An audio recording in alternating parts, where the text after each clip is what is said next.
우리의 눈이 주님의 영광을 더 볼 수 있으면 좋겠습니다. 여러분, 북한 정권은 주체 사상을 따른다고 합니다. 주체 사상이 뭘까요? 내가 내 삶의 주체가 되라. 뭐 그런 뜻이라고 그러네요. 그 주체 사상을 따르는 사람들을 이제 주사파라 그렇게 부릅니다. 근데 그런 사상이 북한에만 있고 또 남한의 주사파에게만 있는 것은 아닌 것 같아요. 가만히 살펴보면 모든 사람의 중심부에 누가 있을까요? 자기가 있습니다. 이게 자기가 주체예요. 이런 현상은 에덴 동산의 반역 이후에 생겼습니다. 지난 수요일에 저희 교회는 이제 창세기를 시작했는데 창세기 1장을 봤거든요. 거기 핵심이 뭐냐면 창조주가 계시다는 거예요. 그러니까 모든 우주 만물 위에 창조하신 분이 계시다. 따라서 사람의 위에도 창조자가 계시다. 그런 얘기죠. 이게 굉장히 중요합니다. 사람은 독자적으로 존재하는 이유가 아닙니다. 지으심을 받고야 존재합니다.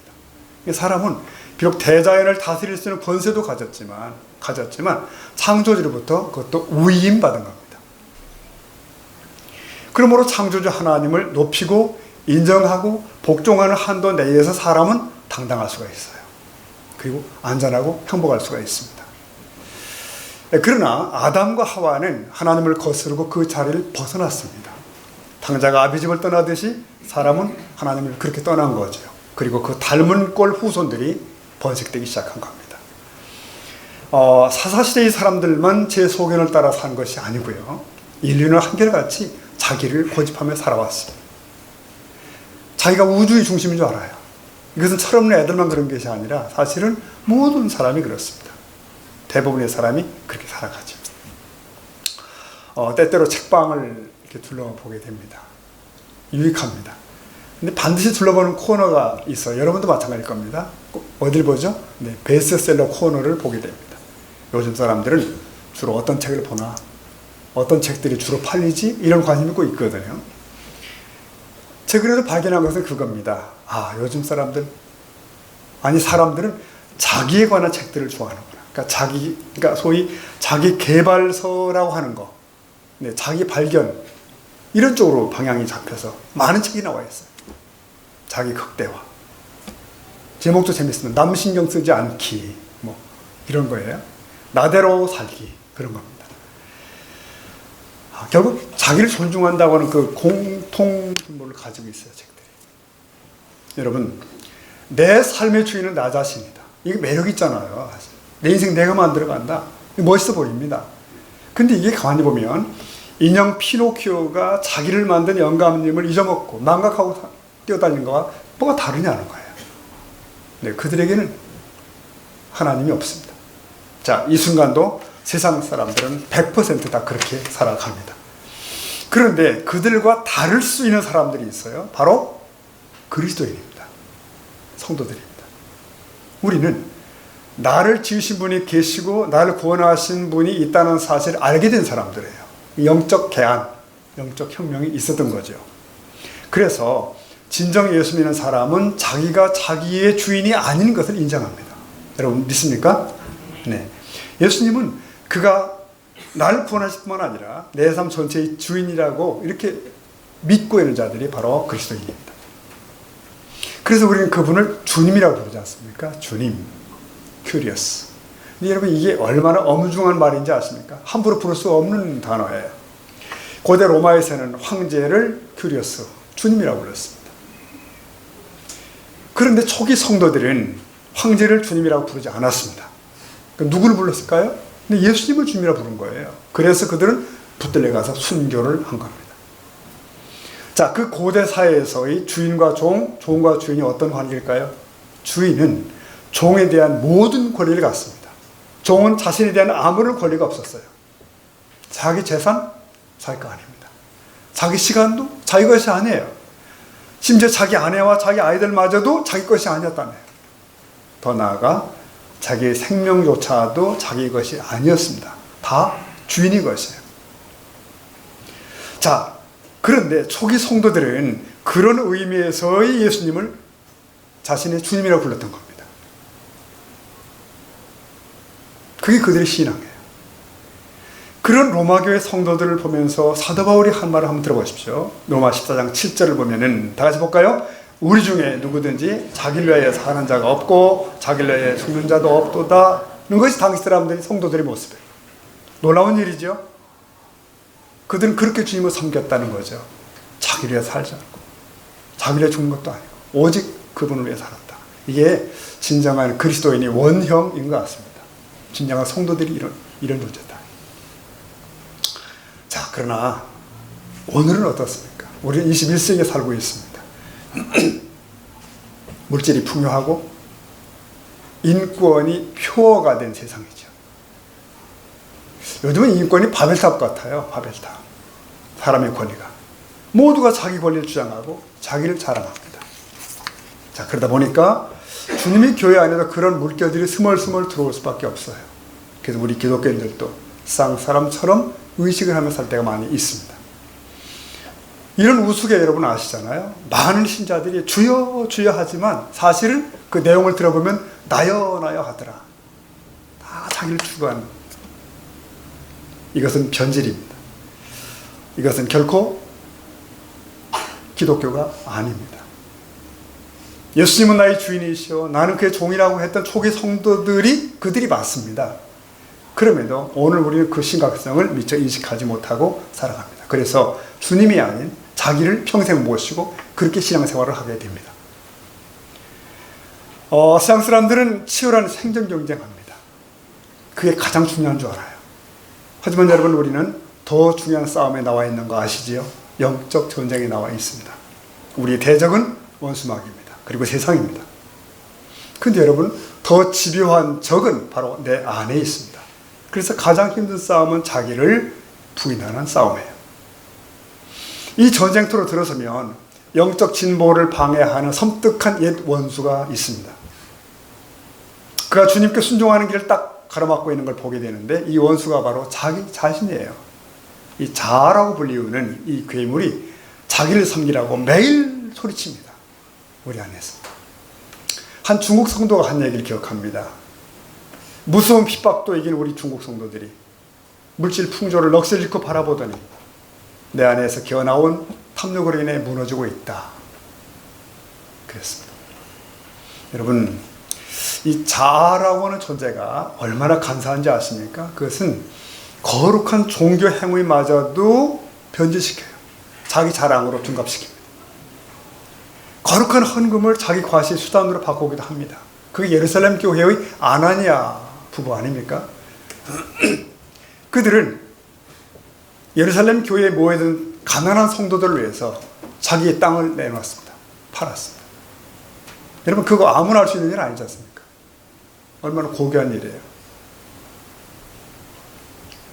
그러나 그 순간에도 자아가 작동을 했습니다. 그래서 그것을 자기들의 자랑으로 삼도록 만들었어요. 그러니까 희생을 자기 자랑으로 변질시켜버린 거죠. 그게 바로 사도행전의 그 아나니아 부부의 비극입니다. 여러분 예를 들어 보십시다. 식욕은 먹는 것은 식욕은 인간의 가장 깊은 본능이죠. 먹어야 사니까. 오늘 200 후에 우리 또 먹을 겁니다. 네, 맛있게 먹겠습니다. 그런데 그 본능마저도 마다하고 금식하며 기도하는 사람들이 있는 걸 여러분 아시죠? 네. 20일, 심지어 40일. 이게 참 얼마나 귀하고 얼마나 대단한지 알 수가 없어요. 흉내내기도 어려워요. 그런데 이 자아는 그 40일 금식마저도 자랑이 되게 만들어버리는 요물이라니까요, 여러분. 그래서 이 금식기도 잘 마친 분이 자기도 모르는 사이에 사람들 둘러보면서 고함을 질러요. 이 기도도 안 하는 것들아. 이 기도도 모르는 것들아. 고함을 지르고. 나중에는 자기 명함에다가 40일 금식기도라고 써가지고 다닐 때입니다. 이게 얼마나 슬픈 일인지 몰라요, 여러분. 이게. 이런 일이 벌어지는 겁니다. 여러분, 주님 앞에서 열심을 내는 성도들이 조심할 마지막 함정이 있답니다. 바로 자기의예요. 자기의. 자기의에 빠지지 말라는 거죠. 여러분, 예수님 당시 바리새인들을 생각해 보세요. 모두가 위선자 아닙니다. 그렇게 생각하면 안 됩니다. 그들 중 어떤 이는 정말 신실했을 거예요. 철저한 자기 육적 편안을 추구하는 욕구를 다 마다하고 금식하고 기도하고 율법에 복종하고 그렇게 살았습니다. 근데 그럼에도 그것이 결국 자기 자랑이 되어서 자기 과시의 수단이 되고 말았습니다. 그걸 보시고 책망하시던 주님의 마음속에는 아마도 저들에 대한 연민도 있었을 겁니다. 안타까움도 있을 거예요. 그래서 더 크게 책망한 것이 아닐까 싶어집니다.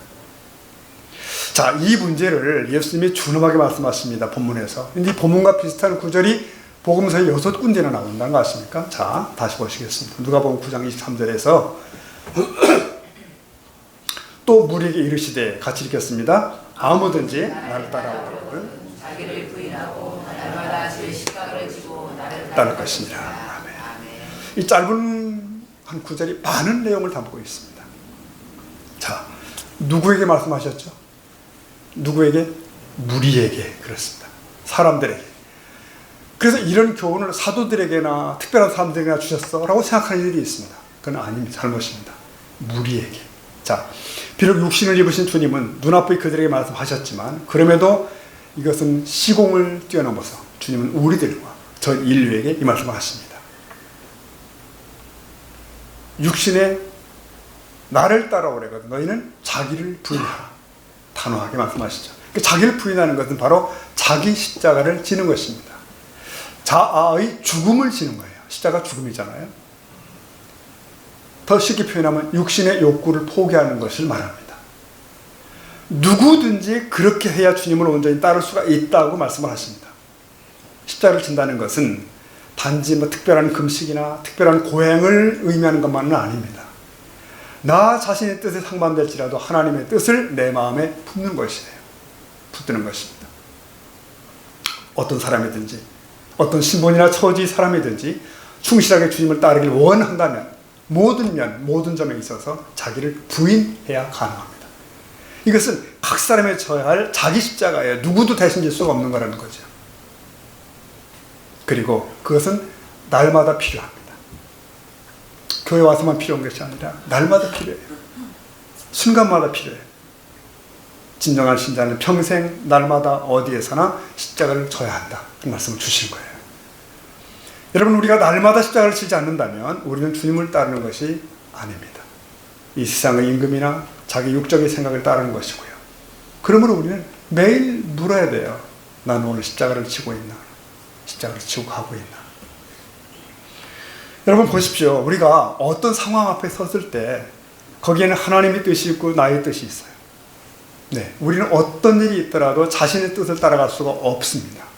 하나님의 뜻이 우리 행동의 유일한 법칙이 되어야 하는 줄로 믿습니다. 네, 그렇게 우리는 자신의 뜻을 따르는 것을 거부해야 돼요. 우리는 피조물이기 때문에 그렇습니다. 즉 우리를 만드신 분은 하나님이시지 우리 자신이 아니기 때문에 그렇습니다. 그가 주인이셔요. 하나님의 뜻과 나의 뜻은 많은 경우 충돌합니다. 왜? 우리는 죄성의 사람이기 때문에 그렇습니다. 우리가 두 길을 다 걸을 수는 없잖아요.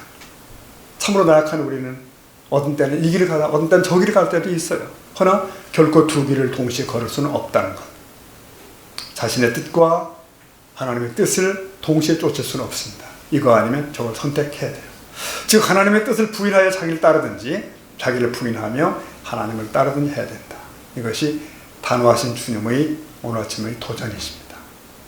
이런 말씀도 하셨습니다. 마태 7장 21절 한번 보시면 나더러 주여 주여 하는 자마다 천국에 다 들어갈 것이 아니요. 그 다음 볼까요? 다만 하늘에 계신 내 아버지의 뜻대로 행하는 자야 들어가요. 그러니까 누가 더 주여 주여를 많이 하는가 크게 하는 그 문제가 아니고 누가 아버지의 뜻대로 행하는가가 문제입니다.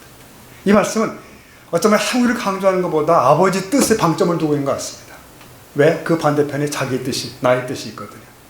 우리는 자기 뜻을 높이며 아버지의 뜻을 높일 수 있겠는가? 불가능하다. 비록 우리가 세례를 받고 교회 등록을 하고 신앙 고백을 하고 기독교에 귀의하고 열심히 종교생활을 한다 할지라도 이 문제를 평생 정리하지 않으면 우리는 겉도는 신앙생활을 할 수밖에 없습니다. 이 문제를 정리치 않고 평생 자기 붙들고 자기를 중심으로 산다면 그 신앙생활 역시 굉장히 공허한 것입니다. 그래서 오늘 그 뒤 22절 말씀 보면 이들 주여 주여 하는 자들이 보통 사람들이 아닌 걸 가르쳐 주십니다.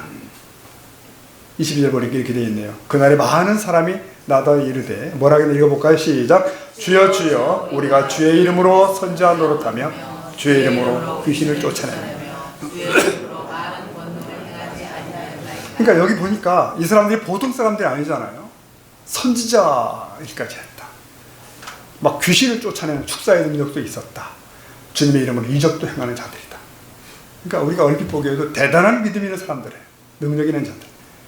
그런데 그들이 아버지 뜻을 행하지 못하는 자들이었기 때문에 결국 불법을 행하는 자로 낙인을 찍힙니다.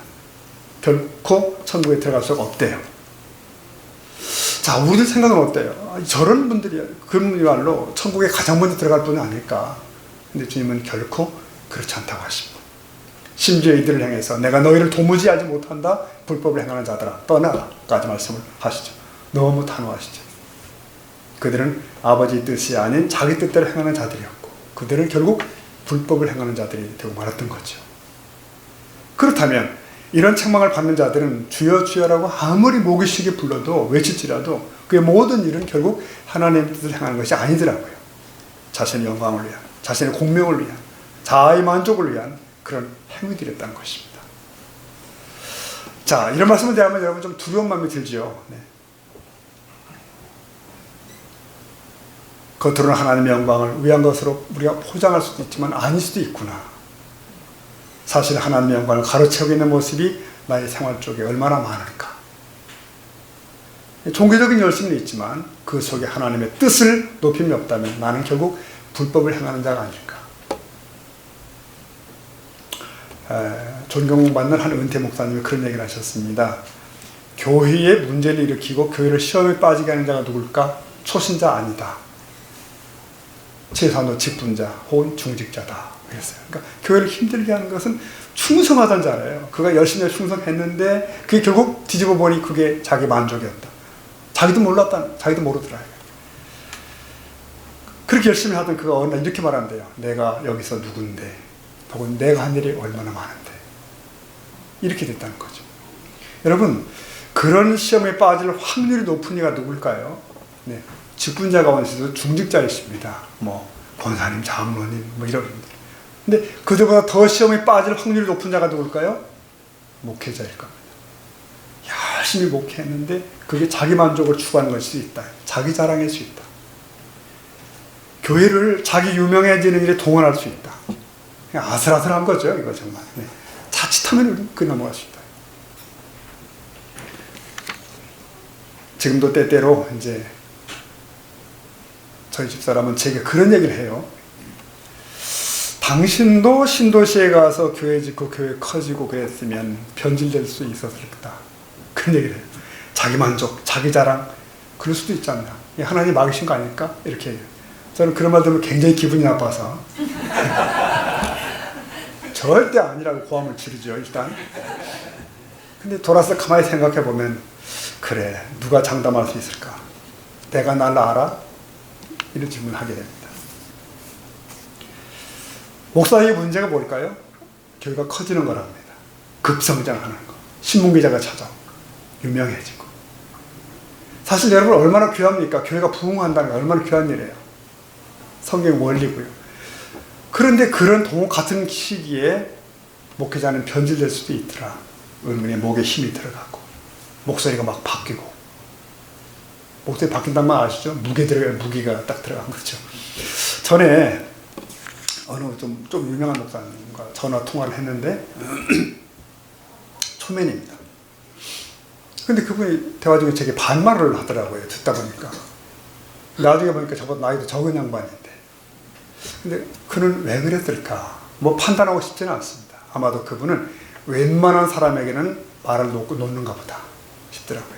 왜? 너무 자기가 커져버린 거죠. 그러니까 자기가 커져버렸어. 사랑하는 성도 여러분, 우리가 교회 생활하다 실족할 때도 있습니다. 사람 때문에 실족했다는 말을 하잖아요. 누가 그렇게 했을까요? 사실은 남이 아닙니다. 결국은 자기입니다. 자기의 가장 큰 대적이 자기니까요. 우리가 뭐 남들 핑계대고 뭐 저 집사 핑계대고 뭐 저 장로님 핑계대고 그랬지만 사실은 들어가 보면 자기예요. 원수마귀도 그래서 끊임없이 우리 자아를 부추깁니다. 계속 부추깁니다. 야, 그건 너를 무시한 거야. 넌 자존심도 없어? 계속 부추기죠. 그럼 파르르 일어나게 됩니다. 결국 잠이죠. 세상이 우리 원수지만 세상도요, 내 자아라는 통로를 통해 들어오는 겁니다. 그래서 내 모든 걸 망가뜨리는 거예요. 성도 여러분, 무서운 것은 자기를 부인하지 않고도 기도할 수 있다는 것. 자기를 부인하지 않고도 봉사할 수 있다는 거예요. 네, 자기를 부인하지 않고도 예배할 수 있고, 자기를 부인하지 않고도 선행할 수 있다는 겁니다. 심지어 자기 부인 않고도 선교할 수 있고, 전도도 할 수 있어요. 그런데 자아는 결국 끄트머리 가서 보니까 자기를 높이게 되더라는 거예요. 여러분, 이 자아가 얼마나 집요한지 아십니까? 얼마나 집요하냐면 겸손을 말하면서도 결국은 자기 높이게 만드는 거예요. 이런 거죠. 그래, 나는 겸손해야 돼. 겸손하게 살아야지. 겸손해야 돼. 그런데 나만큼 겸손한 사람이 어디 있을까? 이렇게 됩니다. 그러니까 자아는 또 어디를 가나 자기를 높이게 만듭니다. 가정에서도 그렇습니다. 자아는 자기를 높이고 폭언과 폭력을 하게 만들어요. 대인 관계에서도 마찬가지예요. 언제나 자기 우월감성이 묶여있고 남을 무시하기를 일삼고 그렇게 됩니다. 교회에서도 자기가 늘 우선일 수밖에 없죠. 모든 자리에서. 여러분, 저와 여러분 마찬가지죠. 예수 믿고 나서 죽을 때까지 남은 숙제가 뭘까요? 네, 자아와의 싸움입니다. 사실 내가 무덤에 들어갈 때야 끝나거든요. 죽어야 끝나는 싸움이 그 싸움입니다. 안심하면 그날 바로 실족합니다. 그가 누구든지 간에. 운동하는 분들은 다 아는 사실이에요. 뭐냐면, 예를 들면 탁구를 잘 치시는 분이 10년간 탁구를 안 쳤어요. 근데 어느 날 탁구채를 잡게 되는데 딱 잡는 순간 바로 자세가 나온다는 거죠. 네. 왜? 몸이 안다는 거예요. 몸이. 네. 탁구대 앞에 서면 몸이 반응을 하고 볼이 날아오면 어느 방향 어떤 자세로 가야 되는지를 몸이 알아서 한다는 거죠. 몸이 붙어 있으니까. 여러분, 자아는 사람의 죄된 본성입니다. 자아가 시키는 대로 하면 자연스럽게 갑니다. 죄를 지키는 겁니다. 죄는 그냥 있으면 자동으로 지키게 되는 거예요. 애쓸 필요가 없다는 거예요, 전혀. 하지만 여러분, 선행은 어때요? 기도는 어때요? 희생은 어떻습니까? 자기 포기는 어때요? 애써야 됩니다. 힘듭니다. 자기를 거슬러 싸워야 됩니다. 자, 이런 말씀을 우리가 듣다 보면 좀 두려움이 생기기도 하죠. 그래, 나는 영적으로 이길 때도 있지만 질 때도 많은데, 하나님 뜻을 선택하기도 하지만 내 뜻을 많이 선택하기도 하는데, 이런 혼돈이 와요. 자책감도 생기고. 이런 현상은 장려할 만한 건 아니지만 현실입니다. 여러분, 예수 믿으면 평안이 옵니다. 맞습니다. 미래에 대한 염려도 놓을 수 있고 죽음에 대한 두려움도 내려놓을 수 있습니다. 그러나 우리는 분명히 또 다른 갈등 속으로 들어오는 게 사실이에요. 왜? 내 안의 두 존재 때문이죠. 내 자아가 있고 새 생명이 들어갔습니다. 내 본성이 자리 잡고 있는데 새 사람이 덧입혀진 거예요. 그러니까 거듭난 성도에게도 옛사람의 본성이 치열하게 움직입니다. 사도 바울은 이걸 육체라고도 불렀어요. 육체. 그의 마음속에서는 늘 육체가 작동을 하며 성령과 충돌한다. 치열한 영적 전투가 벌어진다. 라고 얘기했습니다. 여러분, 세상 사람들은요, 다 한 가지입니다. 옛사람 그대로 살아갑니다. 그러므로 그런 갈등은 없는 거예요, 근본적으로. 그러나 우리에게는 새 생명이 우리 안에 있기 때문에 이 둘이 늘 충돌을 합니다. 사도 바울은 이 자아를 육체라고 불렀습니다. 그것은 우리 안의 성령님을 거스른다. 그렇게 표현했어요. 그래서 내 안에는 끊임없는 전쟁이 있다고 그랬습니다. 갈라디아 5장 17절 말씀 보면 이렇게 표현합니다. 육체의 소욕은 성령을 거스르고, 자, 그 다음 읽어볼까요? 성령은 육체를 거스르라니 서로 대적함으로 너희가 원하는 것을. 그러니까 성도들이 괴로워하는 것은 이런 싸움에서 100% 승리하길 원하지만 그게 잘 안 되죠. 네. 100대 0으로 이겼으면 좋겠지만 그게 잘 안 됩니다. 하지만 분명한 것은 간신히 이겨도 51대 49로 이겨도 이김이 시작된 거라고 보시면 됩니다. 네. 내 마음속에, 예를 들면 내 마음속에 상대방을 미워하는 마음이 아직도 남아있지만 내가 이 순간 하나님 말씀에 순종하여 용서한다 라고 할 때 마귀는 가증하다 이렇게 폄하합니다. 죄책감 박수. 허나 하나님께서는 잘했다 라고 칭찬의 박수를 주시는 줄 믿습니다. 그렇게 우리는 승리를 시작합니다. 분명한 것은 우리가 육체의 장막을 벗고 주님 나라에 가기 전까지 이 싸움은 지속됩니다. 이 싸움이 있다는 것은 어쩌면 또 살아있다는 증거예요. 새 생명이 내 안에 있다는 증거입니다. 갈등이 있을 때 그러나 성령의 인도하심을 따라가다 보면 승리하는 습관을 우리도 가지게 될 줄로 믿습니다. 죄책감을 또 저버리고 성령을 의지하고 승리하는 훈련을 할 필요가 있습니다. 여러분, 자아를 기쁘게 하는 자는 주님을 기쁘시게 할 수가 절대 없습니다. 이때 여기에서 사람의 의지의 역할이 참 중요합니다. 믿음을 따라 육체의 소욕을 쳐서 복종시키고 말씀을 따라 순종하는 결정은 내 의지의 선택입니다. 이것은 누가 대신할 수 있는 것이 아니에요. 할 수 없는 순간순간이 내 선택입니다. 성령의 소욕에 순종하느냐 육체의 소욕을 따라가느냐의 의지의 문제입니다. 바울 사도는 육체를 쳐서 복종시킴으로써 성령을 순종하는 길을 끊임없이 선택했습니다. 그래서 그분은 말하기를 나는 매일 죽노라. 매일 죽노라. 즉 매일 매 순간 자아를 포기한다는 뜻이에요. 매일매일 자신의 생각과 소욕과 감정을 죽음에 넘기는 삶을 산 거죠. 자, 오늘 우리도 깨어나는 우리의 의지를 주님께 드려야 될 줄 믿습니다. 매 순간. 그러면 성령께서 그 순간 강력한 우리의 후원자가 되십니다. 승리를 만들어 주시는 거예요. 여러분, 근데 여러분 이 말씀을 듣다 보면 신앙생활 기독교로 산다는 것은 참 힘들다, 어둡다 이렇게 생각할 수도 있습니다. 우리 주님은 우리에게 강력하게 도전하시죠. 내 십자가를 져라. 그러면 기독교는 이렇게 우울한 것일까? 늘 긴장하고 늘 자기를 부인하고 주님은 우리를 괴롭히기 원하시나? 이렇게 생각할 수도 있는데 또 이게 그렇지 않습니다. 이런 말씀을 발견합니다. 예수님 자신도 십자가를 지셨잖아요. 십자가를 향해 가셨지 않습니까?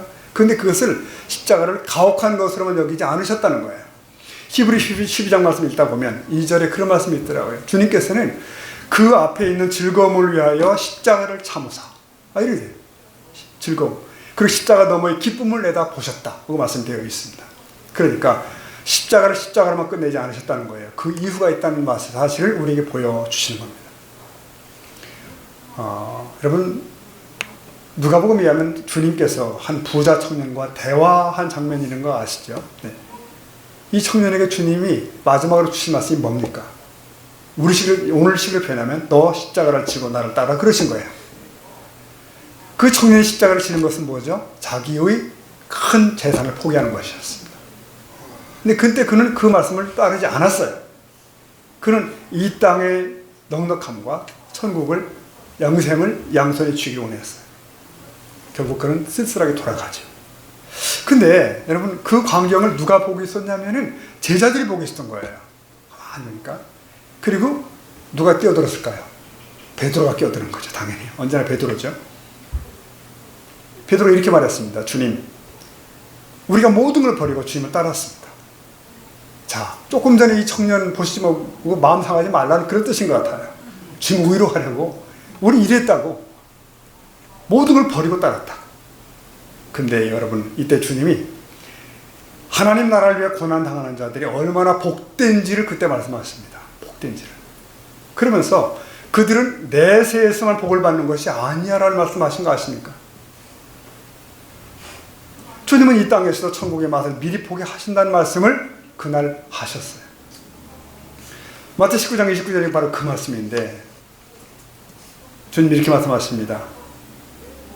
또 내 이름을 위하여 다 같이 볼까요? 집이나 형제나 자매나 부모나 자식이나 전토를 벌인 자마다 여러 배를 받고 또 영생을 상속하리라. 근데 여기는 분명히 여기에서 받는 것이 있고 영생이 나오고 그러네요. 네.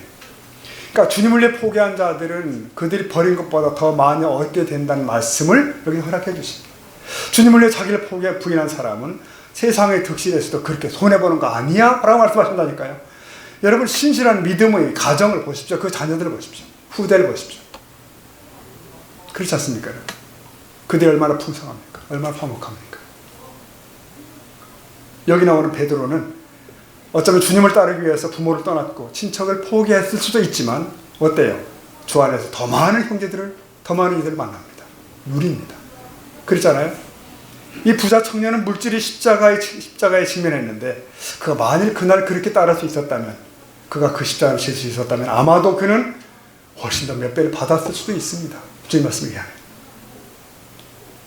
물론 우리 주님이 그를 따르는 자들에게 은행 잔고를 몇 배 늘려주겠다, 어음을 주는 그런 분이라는 말을 한 건 아닙니다. 복음을 그렇게 하찮은 것으로 만드시면 안 됩니다. 그러나 시편 말씀 분명해요. 땅과 거기 충만한 것이 다 그분의 것이라 말씀하십니다. 온 땅의 소유자이신 그분은 먼저 하나님의 나라를 구하는 자들에게 하실 일이 있다고 말씀하셨습니다. 이 모든 걸 더하시리라, 채워주시겠다 말씀하십니다. 우리는 그것을 믿어야 될 줄을 믿습니다. 아멘. 자, 성도 여러분, 그래요. 우리가 주님을 위해 무엇을 희생했든 간에 주님은 그것을 그리고 갚으신다. 그런데 이런 정도에서 끝나지 않고 우리 주님은 더 큰 복을 약속하시잖아요. 그것은 바로 내세를 말씀하십니다. 영원입니다. 영생을 분명히 말씀하셨습니다. 영생을 상속하리라 까지. 하나 예면 드리면, 여러분, 스데반 집사님이 돌 맞아 순교하셨는데 그가 부활의 몸을 입고 하늘에서 하나님과 함께 거할 때, 전에 자신이 옛날에 돌 맞았던 사건을 회상할 때 그거 어떨까요? 그 사건은 새털처럼 가벼운 것이죠. 오늘의 영광에 비하면 바로 그런 것입니다. 네, 성도 여러분, 이 아침에 주님은 우리 모두를 향해서 십자가에 초대하십니다. 자기 십자가를 지고 나를 따르라. 분명히 이것은 자아를 부인하라는 말씀이에요. 옛 육체의 욕구를 포기하라는 말씀입니다. 그리고 날마다 이 일이 계속돼야 한다는 말씀하십니다. 감사하게도 주님은 그들에게 약속하십니다. 이 땅과 하늘에서 내가 너희에게 보상하겠다 말씀하십니다. 그래서 우리 그리스도인들은 결코 허무하게 끝난 자들이 아닙니다. 반드시 최후의 승리자가 될 줄로 믿습니다. 저와 여러분이 이런 면에서 내 몫의 십자가를 달게 해주고 힘차게 걷는 최후의 승리자가 될 수 있기를 축복합니다. 아멘. 마태오 장에서 11절 주님은 이런 자들이 격려를 이렇게 하십니다. 나로 말미암아 너희를 욕하고 박해하고 거짓으로 너희를 거슬러 모든 악한 말을 할 때에는 너희에게 뭐죠? 복이 있나니 12절 다같이 기뻐하고 즐거워하라. 하늘에서 너희의 상이 큼이라. 너희 전에 있던 선자들도 이같이 박해하였느니라. 아멘. 이 말씀이 우리 것이 되기를 축복합니다. 기도하시겠습니다. 하나님, 이 아침에